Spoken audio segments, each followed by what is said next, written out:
bakal pasihan kahirupan anu nikmat anu sae hirup nanti. Hirup anu sae teh nyata hirup anu barokah.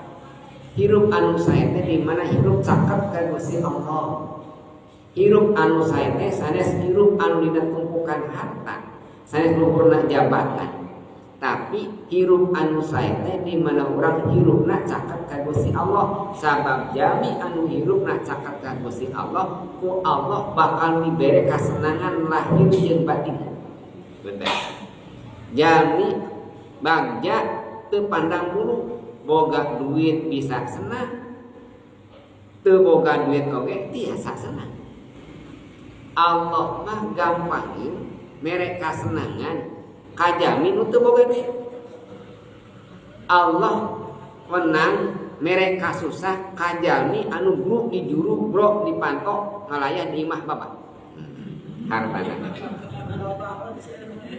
Jangan itu jalmi teh bisa disenangkeun ku Gusti Allah sok sanajan dina hayan miskin. Ibu cekap ku tuang sareng tempe, sareng tahu, sareng jengkol, sareng naon eta teh kangkung dicana ka mana ka sawah, tuang di sawah bari sasarengan sareng janten karoge pan cekap sakitu angkat ka pasir kasenangan urang mah cukup ku sakitu sabaraha modalna teu ageng-ageng teuing 500.000 moal jutaan.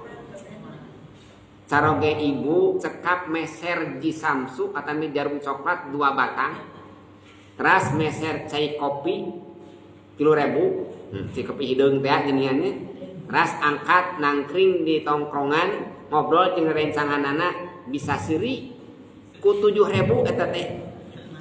Gitu. Tapi seueur wargi urang anu bruk di juru brok di pantok hartana ngalayah di imah babah teh, tapi loba nu teu senang hirupna. Loba nu ngalamun, loba nu stres jalmi teh.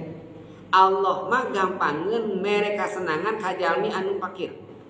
Allah teu heseun jalmi nu seueur hartana tong dicabut hartana, antepkeun maneh boga harta tapi kasenanganna ku Allah dicabut gampang Allah. Allah mah